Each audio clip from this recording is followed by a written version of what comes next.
నమస్కారం వార్తలకు స్వాగతం. ముందుగా ముఖ్యాంశాలు. బీఆర్ఎస్ కార్యకర్తల సన్నాహక సమావేశంలో పాల్గొన్న మాజీ మంత్రి హరీష్ రావు సీఎం రేవంత్ రెడ్డిపై ఘాటు వ్యాఖ్యలు.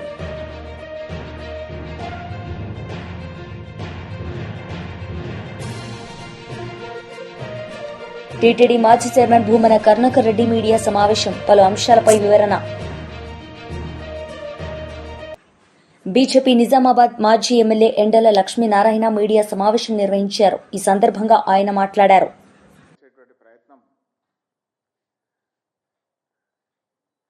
రాష్ట్ర కార్యాలయం నుంచి విశ్వాసం ఇచ్చేటువంటి ప్రయత్నం జరుగుతూ ఉంది. వాళ్ళ సమస్యలు పరిష్కరించడానికి అవసరమైన కృషి చేయడం జరుగుతూ ఉంది. ఇకపోతే వాళ్ళ ద్వారా వ్యక్తమయ్యే అభిప్రాయాలు ఏవైతే ఉన్నాయో, ఆయుష్మాన్ భారత్ ఈ రాష్ట్రంలో అమలవుతుంది అంటున్నారు. మరి నిమ్స్కు పోతే ఆరోగ్యశ్రీ, ఆయుష్మాన్ భారత్, నిమ్స్కు పోతే నిమ్స్లో హాస్పిటల్లో అడ్మిషన్ తీసుకున్నటువంటి పరిస్థితులు ఉన్నాయి. ఇకపోతే ఇండ్లు మాకు సంవత్సరంలోనే ఒక్కొక్క అసెంబ్లీకి ఇస్తామన్న ఇండ్లు సంవత్సరం గడిచినా కూడా ఏవో రిసిప్ట్లు ఇస్తున్నారు.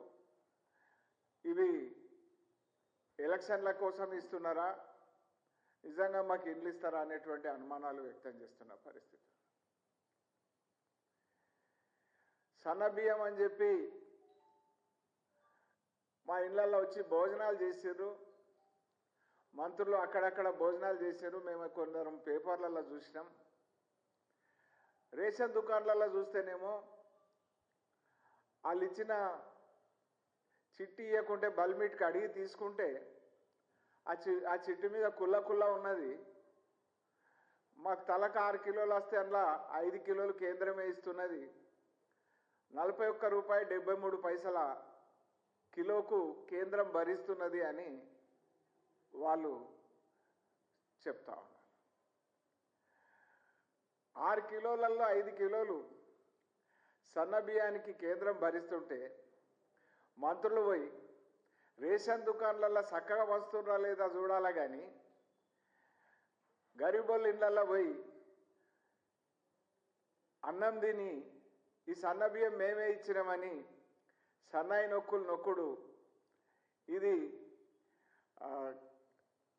రంగేసుకునే కార్యక్రమం తప్ప ప్రజలకు మేలు చేయడం అనేటువంటి దానికోసం కాకుండా ఇచ్చేదాన్ని మేమిస్తున్నామని చెప్పి ప్రజలను మభ్యపెడుతున్నారు తప్ప మరొకటి కాదు.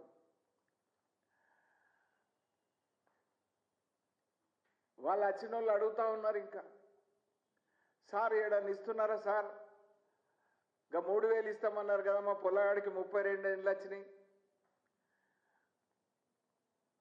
మాకు 2,500 ఇస్తామన్నారు, గబేంది మన గుంజాయిషి ఉన్నదా సార్, మీతోనే ఎవరికైనా చెప్తే మాకు ఇస్తారా సార్ అని అడుగుతూ ఉన్నారు. సర్కార్ను సామాన్యులకు ఎలక్షన్లల్లా వైసీపీ లీడర్ మీడియా సమావేశం నిర్వహించారు. ఈ సందర్భంగా ఆయన మాట్లాడారు. కానీ కొత్త రాజకీయం 2024 ఎన్నికల తర్వాత ఈ జిల్లాలో మొదలైంది. కక్షలు కానీ ఇలా దాడులు కానీ, మొన్న కాకాని గోవర్ధన్ రెడ్డి గారిది, ఈరోజు నల్లపరెడ్డి ప్రసన్న కుమార్ రెడ్డి గారిది, ఈ విధంగా ఒకరి మీద ఒకరిని చేసుకుంటూ పోవటం జరుగుతూ ఉంది. ఈరోజు నిన్న దాడి జరిగిన తర్వాత నిన్నంతా కూడా సీక్వెన్స్లో అందరూ కూడా ఎస్పీ గారిని కలవటం అన్నీ కూడా చూసాం. ఈ రోజుకి కూడా ఈ నిమిషానికి కూడా ఇంకా కూడా దానికి సంబంధించి కేసు కానీ ఏ రకమైన చర్యలు కానీ ఇప్పటికి కూడా తీసుకోలేదు. అదేవిధంగా ఈరోజు ఒక పక్క బాధితుడు, ఇల్లంతా కూడా ధ్వంసం చేయబడ్డ వ్యక్తి మీద మాత్రం ఇప్పటికే కేసు కట్టడం జరిగింది. 4-5 సెక్షన్ల మీద ఆయన మీద కేసు, ఆయనతో పాటు మరికొందరని కూడా కేసు కట్టడం జరిగింది. ఈరోజు నిన్న దాడికి సంబంధించి తెలుగుదేశం పార్టీ అంతా కూడా మహిళల్ని ఏదో కించపరిచి మాట్లాడినట్టు, ఇదే వైఎస్ఆర్ కాంగ్రెస్ పార్టీ సంస్కృతి అన్నట్టు, ఇదే వైఎస్ఆర్ కాంగ్రెస్ పార్టీ ఇదే అన్నట్టుగా మాట్లాడటం కూడా ప్రతి ఒక్కరు కూడా మాట్లాడటం జరిగింది. ఒకసారి గుర్తు చేసుకోవాలి, మంత్రిగా పనిచేసిన, ఎమ్మెల్యేగా పనిచేసిన రోజమ్మ గారిని ఎన్ని రకాల మాటలు, ఎన్ని రకాల భాషలు మాట్లాడిన సంఘటనలు వందలు ఉన్నాయి. కానీ ఏ రోజు కూడా మాట్లాడిన వాళ్ళ ఇళ్ల మీదగా పోయి దాడి చేయటం, మాట్లాడిన వాళ్ళ మీద పోయి దాడి చేయటం ఎక్కడా కూడా జరగలేదు. నిన్నే శాసనసభ్యురాలు ప్రశాంతమ్మ గారి నిన్నటి నుంచి చూస్తే ఆమె ఏమేం మాట్లాడింది అన్న దాంట్లో 3-4 టీవీ ఛానళ్ళు ఒక్కొక్క టైమింగ్స్లో ఇచ్చింది. ఏమని ఇచ్చింది? ఫస్ట్ ఏమో ఎవరు చేసినా ఖండిస్తున్నాం, మాకు సంబంధమే లేదు ఈ దాడి, విపిఆర్ అభిమానులు ఎవరైనా చేసి ఉండుంటారేమో, వాళ్ళ మనోభావాలు దెబ్బతిందని చెప్పింది. రెండోసారి ఏం చెప్పింది? మా వాళ్ళు ఎవరైనా పోయి కొట్టుంటారు కొంతమంది, మేము ఫోన్ చేసి వెనక్కి వచ్చేయమన్నాం, వాళ్ళే ఇల్లు ధ్వంసం చేసుకోమన్నారు అని చెప్పి ఒకసారి చెప్పింది. ఇంకొకసారి ఏం చెప్పింది? ఇట్లా ఒకటికి ఇంకొకసారి మేమే ఫోన్ చేసాం రమ్మని, పోలీసులను రమ్మన్నాం, తగిన శాస్తని ఒకసారి, ఇలా ఆమె మాటలలోనే మేమే పంపించాం, మేమే దాడి చేయించాం అనే దాంట్లో స్పష్టంగా ఆమె మాటల్లో ఉంది. ఇంకొకటి కూడా చెప్పింది, ఒక పత్రిక విలేకరు, ఏ ప్రెస్ నాకు తెలియదు కానీ, మీరు వెళ్ళే టైంకి ప్రసన్న కుమార్ రెడ్డి గారు లేరు అంటే ఏమో ఇన్ఫర్మేషన్ వచ్చి బయటికి వెళ్ళిపోయాడు అని చెప్పింది. అంటే దానికి అర్థం ఏంటి? ప్రసన్న కుమార్ రెడ్డి గారు ఆ టైంలో ఇంట్లో ఉంటారు, మీరు పోయి చంపేయండి, 200 మంది 300 మంది మోకపోయి చంపేయండి, మేము అనుకున్న ప్లాన్ని ఎవరో లీక్ ఇచ్చారు కాబట్టే ప్రసన్న కుమార్ రెడ్డి గారు వెళ్ళిపోయారని ఆమె చెప్తుంది. ఇది మేము చెప్పే అలిగేషనా, వైఎస్ఆర్ కాంగ్రెస్ పార్టీ వాళ్ళు మేము చెప్పే అలిగేషన్ కన్నా కూడా ఆమె చెప్పిన దాంట్లోనే ఉంది. ఒకసారి, ఎందుకంటే మొన్నేమో ఏబిఎన్ ఆంధ్రజ్యోతి గారు మహిళలు దాడి చేశారని ఆయన చెప్పాడు. ఎందుకంటే దాడి ఎంత వికృతంగా ఉందన్నది ప్రజలకు కూడా తెలియాలా, నెల్లూరు జిల్లానే కాదు రాష్ట్ర ప్రజలకు కూడా తెలియాలా. ఈరోజు తెలుగుదేశం పార్టీ నాయకుల్ని కానీ, అలాగే సగటు ప్రజల్ని కానీ, ఇంటెలెక్చువల్స్ అందరినీ కూడా మేము ఒక్కటే అడుగుతా ఉన్నాం, ఒకవేళ ఎవరైనా మాట్లాడితే మీకు నిజంగానే అది అన్డిగ్నిఫైడ్, అన్పార్లమెంటరీ అనిపిస్తే అనేక సంఘటనల్లో బీఆర్ఎస్ కార్యకర్తల సన్నాహక సమావేశంలో మాజీ మంత్రి హరీష్ రావు పాల్గొన్నారు. ఈ సందర్భంగా సీఎం రేవంత్ రెడ్డి పాలనపై పలు విమర్శలు చేశారు. याद करने का जिम्मेदारी अपना है। लोगों को अब मालूम हो रहा, जब केसीआर साहब थे खुश थे लोग, शादी मुबारक मिला, केसीआर किट मिला, बच्चे टिमरिस में इंग्लिश मीडियम में पढ़ने के लिए मौका मिला, पहली बार इंडिया में इमाम मौसम साहब लोगों को तनख्वाह दिया, रमजान महीने में तोहफा मिला, ऐसा बहुत कुछ काम किए। सबसे ज्यादा एक गंगा जमुना तहसीब को केसीआर साहब ने आगे लेकर चला। खुशी थे लोग, लेकिन कांग्रेस ने ये बताए हम सेक्युलर है, ये बताए हम माइनॉरिटी सब प्लान लाएंगे, ये बताए हम 4000 करोड़ रुपए बजट में देंगे, इमाम मौसम का तनख्वाह 5000 से 12000 करेंगे, ओवरसीज स्कॉलरशिप केसीआर साहब 20 लाख दे रहे, हम 25 लाख देंगे। ऐसा इतने बात बोले बोले बोले लोगों को बोले कि ये रेवंत रेड्डी को कोई उसको भरोसा नहीं था किसी को। राहुल गांधी को लाए वहां से, सोनिया गांधी को लाए वहां से, प्रियंका गांधी को लाए, ये हमारा जिम्मेदारी है, आप इनको जिताइए, ये जो भी वादा किए इसका निभाने का हमारा जिम्मेदारी है बोल के सोनिया गांधी चिट्ठी लिखी घर घर को। राहुल गांधी आके यहां पर बहुत बात बोले, फिर जीतने के बाद उन्हें पता नहीं है। मैं पूछना चाहता हूं, कोई एक बात भी निभाए क्या? केसीआर साहब ने गरीब मुसलमान लड़कियों का शादी के लिए शादी मुबारक स्कीम पूरी दुनिया में पहली बार तेलंगाना में केसीआर साहब लाए। एक दो शादी नहीं, 1,12,000 शादी केसीआर साहब ने कर चुके हैं, मदद किए थे शादी मुबारक के नाम पे। ये लोग क्या बोले, नहीं केसीआर साहब 1 लाख दे रहे, हम 1 तोला सोना भी मिलके देंगे। सोना छोड़ो, शादी मुबारक का चेक भी नहीं आ रहा, बेटे पैदा होने के बाद आ रहा, 1-1 साल डिले चल रहा, वो चेक भी शादी मुबारक का नहीं मिल रहा। ओवरसीज स्कॉलरशिप का ऐसा ही बोले, केसीआर साहब ने इस दुनिया में पहली बार अपने मुसलमान बच्चे, दलित बच्चे, गिरिजन बच्चे अमेरिका में लंदन में पढ़ने के लिए 20 लाख रुपए का चेक दिए। ये कोई सरकार, कोई हुकूमत इंडिया में सोचा नहीं, सिर्फ केसीआर साहब ने सोचे। लेकिन कांग्रेस ने क्या बोली, अरे तो केसीआर साहब 20 लाख दे रहे, हम 25 देंगे, लोग समझे कि देंगे। लेकिन हुआ क्या, 25 छोड़ो, जो 20 लाख का स्कीम है वो भी बंद हो चुका है, वो भी बंद हो चुका है। 4,000 करोड़ बजट देते बोले, केसीआर साहब तो 2,000, 2,500, 3,000 तक गए थे। ये लोग बोले 4,000, लेकिन दिए 1,000। 4 आना दिए, 12 आना खाली है, रिलीज नहीं करे। बोला तो 4,000, पिछले साल कितना दिया, 1,000।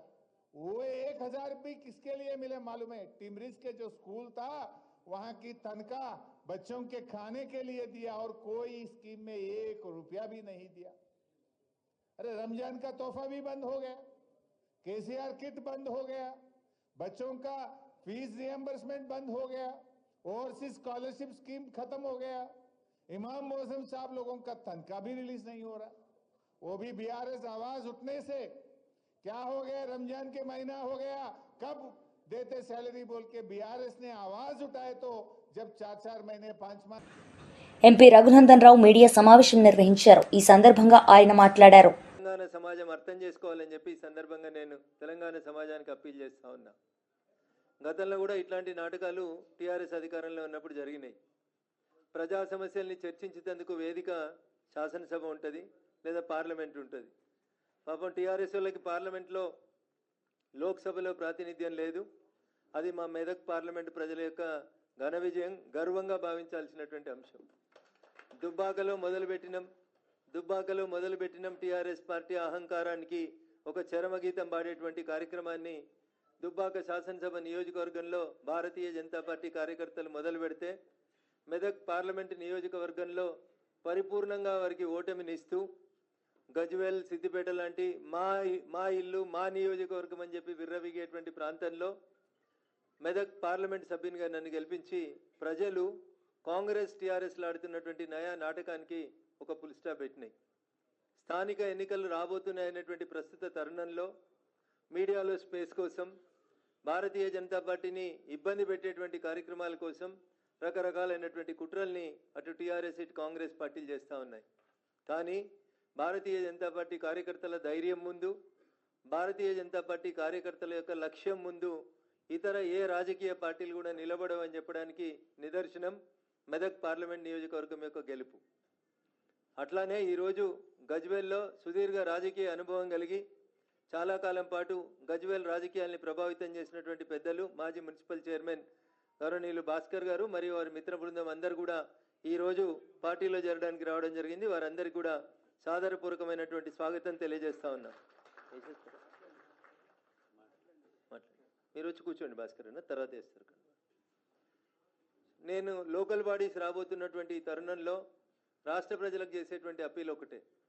కేంద్ర ప్రభుత్వం పంచాయతీలకు పైసలు ఇవ్వకపోతే ట్రాక్టర్లలో డీజిల్ లేదు, కరెంటు బిల్లు కట్టే పరిస్థితి లేదు, ఎక్కడ కూడా పంచాయతీల యొక్క మనుగడ అనేది ముందుకు సాగుతలేదు.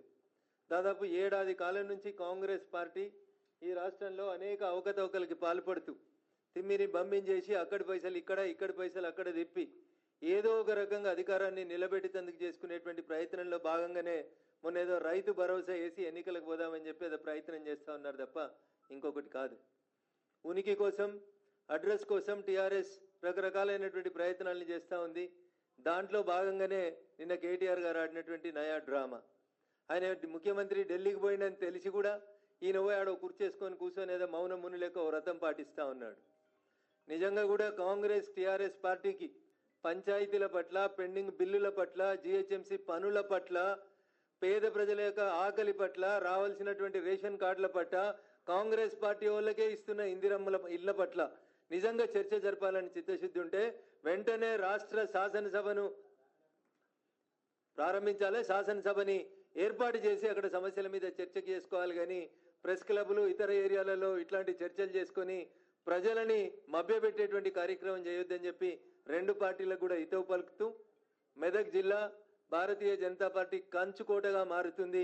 మెదక్ని సిద్దిపేట, సంగారెడ్డి, మెదక్గా 3గా విభజించిన తర్వాత కూడా ఈ 3 జిల్లాలలో కూడా భారతీయ జనతా పార్టీ తన జయకేతనం ఎగురవేస్తుంది అనడంలో ఈరోజు ఇక్కడికి వచ్చినటువంటి మా కార్యకర్తలు ఈ జాయినింగ్ చూస్తే అర్థమవుతుందని చెప్పి ఈ సందర్భంగా తెలియజేస్తూ, పెద్దలు గౌరవనీయులు ఇప్పుడు రాష్ట్ర పార్టీ అధ్యక్షులు రామచంద్రరావు గారిని మాట్లాడవలసిందిగా కోరుతా ఉన్నాను. టీటీడీ మాజీ చైర్మన్ భూమన కరుణాకర్ రెడ్డి మీడియా సమావేశం నిర్వహించారు. ఈ సందర్భంగా ఆయన మాట్లాడారు. పాళ్యంలో హిట్లర్ కాలం నాటి నాజీ ప్రభుత్వం కళ్లకు కట్టినట్టుగా ప్రదర్శితమైంది.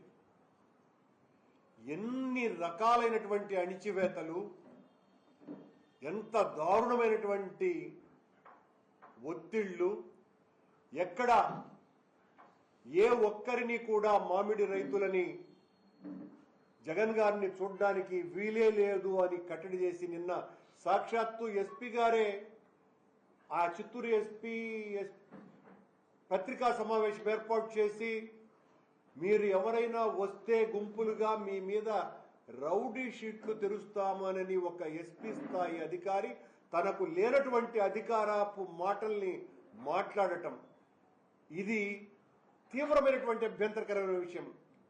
ఈ రోజున ఒకరు కాదు, ఇద్దరు కాదు, 3 జిల్లాల ఎస్పీలు, అన్నమయ్య, చిత్తూరు, తిరుపతి జిల్లాల 3 ఎస్పీలు, అలాగే దాదాపు 9 మంది ఏఎస్పీలు, 1600 మంది పోలీసు వాళ్ళు, అందులో ఎంతమంది డిఎస్పీలు ఉన్నారో, ఎంతమంది సిఐలు ఉన్నారో, ఎంతమంది ఎస్ఐలు ఉన్నారో, ఇంతగా పోలీసు మొత్తం అంతా బంగారు పాళాన్ని ఆక్రమించుకొని, ఇది జగన్ గారికి సెక్యూరిటీని కలిగించడం కాదు సుమా, జగన్ గారి పర్యటనలో ఏ ఒక్క మామిడి రైతు పాల్గొకుండా చేయడానికి ప్రభుత్వం ఇంతమంది పోలీసు అధికారుల్ని, పోలీసు వ్యవస్థని వాడుకున్నది. అయినా జగన్ అంటే జనం, జగన్ అంటే జన ప్రభంజనం. ఇది 100 సార్లు 1000 సార్లు నిరూపితమైనటువంటి విషయం. మీరెంత కట్టడి చేసినా, ఎన్ని 100 మందిని లాఠీ చార్జీలు చేసినా, కొండలు, గుట్టలు, అడవులు, తుప్పలు తొక్కుకుంటూ, తోలుకుంటూ, పరిగెత్తుకుంటూ మొత్తం రైతులు అందరూ కూడా జగన్మోహన్ రెడ్డి గారిని చూడటానికి ఈరోజు పెద్ద ఎత్తున తరలి వచ్చినారు. నిర్వాహకులంగా పోలీసు వాళ్ళు ఇంత ఒత్తిడి పెడుతున్నారే, ఇంత నిర్బంధానికి గురి చేస్తున్నారే, మాకు కూడా అనుమానం వచ్చింది నిర్వాహకులంగా మాకు. కానీ దాన్ని పటాపంచలు చేస్తూ మామిడి రైతులు, జగనన్నకున్న అభిమానులు ఈ రోజున వేలాది మంది తరలి వచ్చి ఇది జగన్మోహన్ రెడ్డి గారికి ప్రజల్లో ఉన్నటువంటి ఆదరణ అని నిరూపించినారు. ఈ పర్యటనలో జగన్ గారికి వెల్లువెత్తిన జన ప్రవాహం కూటమి ఓటమిని ఖాయం చేసింది. ఏమాత్రము కూడా అనుమానం లేదు. పోలీసుల అడ్డంకుల్ని, లాఠీచార్జీ దాడుల్ని లెక్క చేయనటువంటి రైతులు, వైసీపీ కార్యకర్తలు, నాయకులు, అభిమానులు, వాళ్ళ గుండె ధైర్యం ఏ పాటిదంటే స్వాతంత్ర పోరాట స్ఫూర్తి వాళ్ళల్లో రగిల్చి మరి ఈ రోజున ఆ బీఆర్ఎస్ లీడర్ రస్మై బాలకిషన్ మీడియా సమావేశం నిర్వహించారు. ఈ సందర్భంగా ఆయన మాట్లాడారు.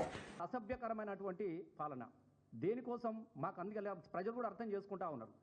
ప్రజలకు ఇలా నారుమల్లు పోసుకొని నీళ్ల కోసం మొగులకు ముఖం పెట్టి వాన కోసం ఎదురు చూసే కాలం మొట్టమొదటిసారిగా తెలంగాణ రాష్ట్రం వచ్చిన 10 సంవత్సరాల తర్వాత మొట్టమొదటిసారిగా నారుమల్ల కోసము నీళ్ల కోసం మొగులకు ముఖం పెట్టి మళ్ళా సేలల్లో నీళ్లు లేవు, సెలకల్లో నీళ్లు లేవు, నిన్నే నమ్మిన రైతు కళ్ళల్లో నీళ్లు లేవు, వానమ్మా నువ్వు ఒక్కసారి వచ్చిపో అని చెప్పేసి కప్పతల్లాడుతున్నటువంటి సందర్భం ఈ 10 సంవత్సరాల కాలంలో మొదటిసారిగా ఇలా పల్లెల్లో మీరు కనబడతా ఉన్నది.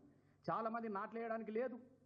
ఇలా ఒకవైపు కాళేశ్వరం కూలిపోయిందని ఒక కుట్రతోని కాళేశ్వరం ఎండబెట్టి నీళ్లు లేకుండా చేసి ఒకవైపు ఎందుకో ఈ కాలం కూడా అయితలేదు. ఈ కాంగ్రెస్ పరిస్థితి పాలన చూసి ఇలా కాలం కూడా కన్నీళ్లు పెట్టుకుంటా ఉంటున్నది. ఇలా కాలం కూడా అయ్యలేనటువంటి పరిస్థితుల్లో రైతులకు ఒక భరోసాని ఇవ్వాల్సినటువంటి ఇలా కాంగ్రెస్ ప్రభుత్వం కానీ వాళ్ళ ముఖ్యమంత్రి కానీ వాళ్ళ ఎమ్మెల్యేలు కానీ ఇలా పల్లెలకు పోయి రైతులను ఓదార్చే పరిస్థితి లేదు. మేము ఇచ్చినాము రైతు భరోసా అని. మరి రైతు భరోసా ఇచ్చినోడు రైతు రాజ్యం అనేటోడు ఇలా ఏ గ్రామాలలో పోయి ఇలా రైతుల దగ్గర నిలబడ్డా? ఇలా రైతుకు బీమా వస్తూ ఉన్నదా? నీ 420 హామీలు ఏ ఒక్కటి కూడా అమలు కాలేదు. నీ 6 గ్యారంటీలు ఒక్కటి కూడా దిక్కులేదు. కాబట్టి ఇలా ప్రజలు అడగడానికి సిద్ధంగా ఉన్నారు. ప్రజలకు పోయే పరిస్థితి లేదు. ఎక్కడికక్కడ ఎమ్మెల్యేలను మంత్రులను అడ్డుకుంటా ఉన్నారు. ఎక్కడికక్కడ పారిపోతూ ఉన్నారు దొంగల్లాగా.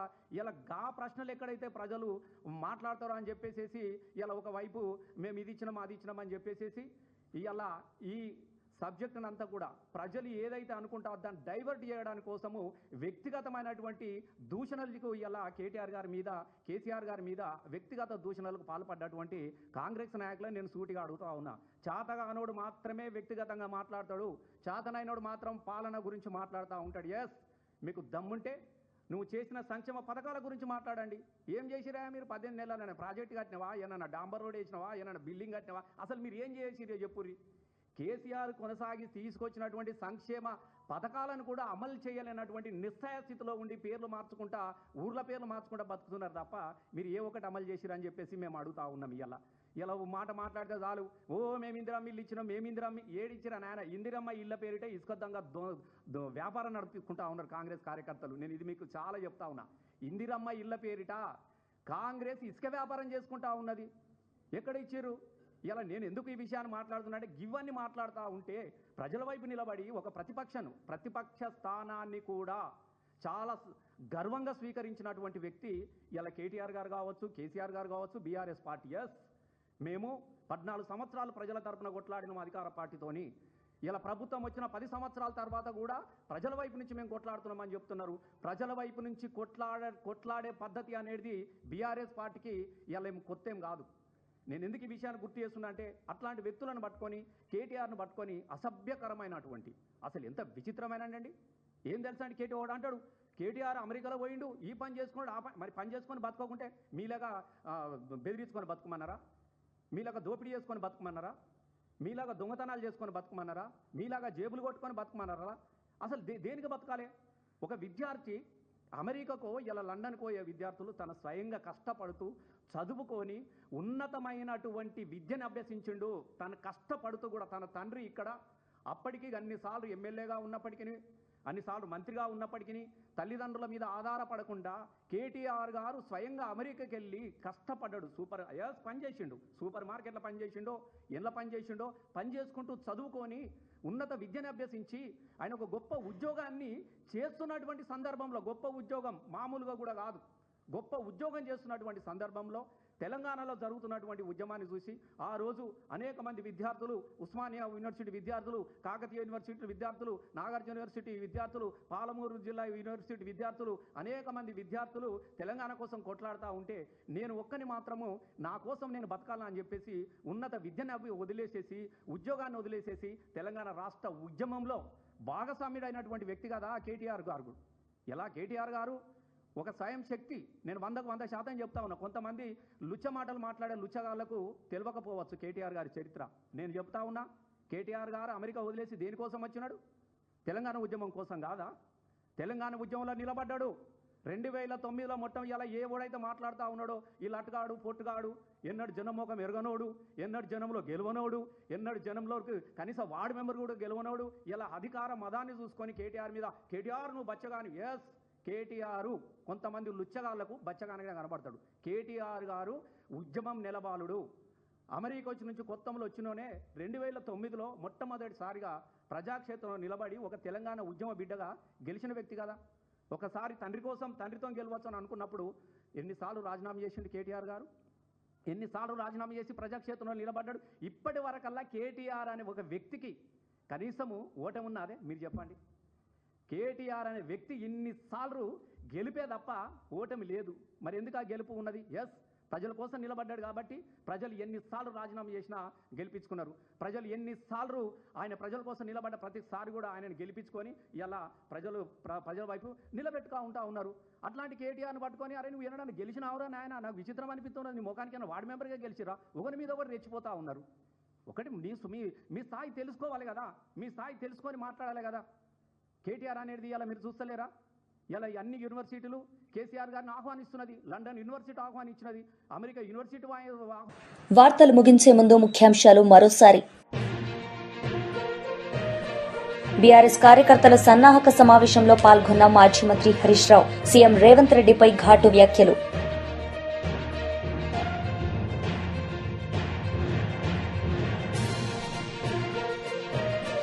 టీటీడీ మాజీ చైర్మన్ భూమన కరుణాకర్ రెడ్డి మీడియా సమావేశం. పలు అంశాలపై వివరణ. ఈ వార్తలు ఇంతటితో సమాప్తం. తిరిగి ప్రసారమయ్యే వార్తల్లో మళ్లీ కలుద్దాం. అంతవరకు సెలవు. నమస్తే.